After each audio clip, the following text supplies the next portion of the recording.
সঙ্গীত দিবস হিসেবে এই দিনটি পালন করা হয়। সঙ্গীত মানে কেবলমাত্র গান গাওয়া নয়, তিনটি বিষয় নিয়ে সঙ্গীত শাস্ত্র তৈরি হয়। তিনটি বিষয়ের ব্যবহার এবং তার উপযুক্ত প্রয়োগ। নৃত্য মানে নাচ, ড্যান্স, গীত মানে গান গাওয়া, গলায় থেকে যে গান মিশ্রিত হয়, সঙ্গীত যাকে বলি, এবং বাদ্য অর্থাৎ বিভিন্ন ধরনের যে বাজনা গানের সঙ্গে বাজানো হয়, সেই তিনটি জিনিসকে নিয়ে বলা হয় একসঙ্গে সঙ্গীত। সমস্ত বাজনা যারা বাজান, গান যারা গান, নৃত্যশিল্পী যারা নাচে, সারা পৃথিবী জুড়ে এতে সঙ্গীত চর্চা হয়ে চলেছে। সেই সঙ্গীত বিশ্ব সঙ্গীত দিবস, ওয়ার্ল্ড মিউজিক ডে। এক এক করে বলবে। রেড হাউস বলো। রেড হাউস তাল পেয়েছে, তাই সে আজকে তালে তালে গান গাইবে। ব্লু হাউস বলো। ব্লু হাউস পেয়েছে ছন্দ, সে আজকে ছন্দে ছন্দে মিলিয়ে গান করবে। চলে যাও, ছন্দ পেয়েছে ব্লু হাউস, সবাই ছন্দে চলে যাও। গ্রিন হাউস, তুমি কি পেয়েছো বলো। তুমি পেয়েছো সুর। গান তো সুর ছাড়া হবেই না, তাই সুর দরকার। গ্রিন হাউস চলে যাও, সুর পেয়েছে। সে কি পেয়েছে আমরা বুঝতে পারছি, লয়।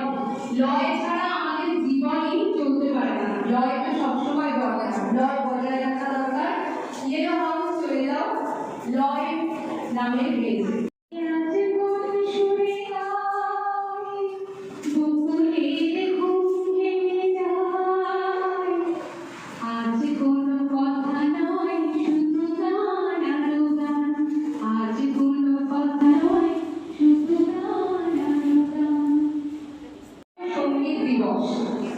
এই দিবসে আমরা আমাদের মধ্যে সঙ্গীত সাজিয়ে নিয়ে একটা প্রশ্নোত্তরের আয়োজন করেছি। সেই আয়োজনটিতে আমরা কতটুকু আনন্দ নিতে পারি, কতটুকু শিখতে পারি, আর আমাদের সারা জীবনের সঙ্গে যা জড়িয়ে আছে, অর্থাৎ সুর, তাল, লয়, ছন্দ, এগুলো যদি বজায় রাখতে পারি তাহলে আমাদের জীবন হয়ে ওঠে সুন্দর।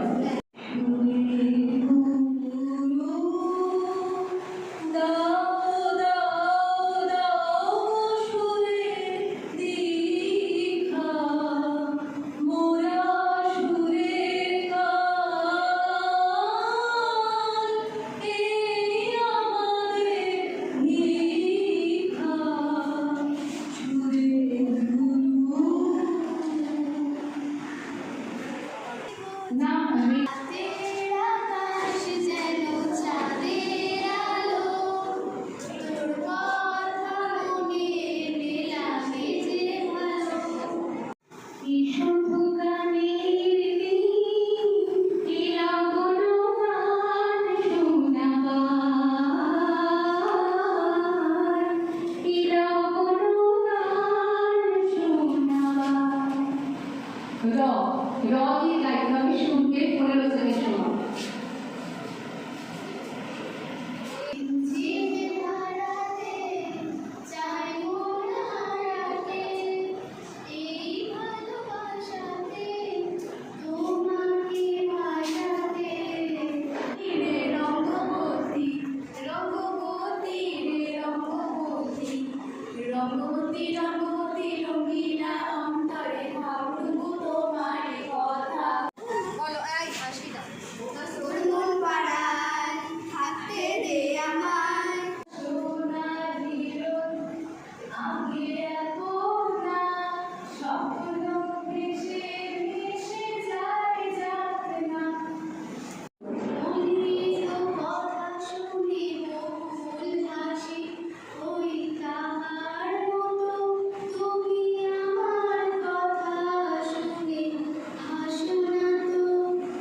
গানে যে দুটি মাসের উল্লেখ করা আছে ওই দুটো মাসের নাম বলতে হবে।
এবার সুর বলবে, সুর বলো।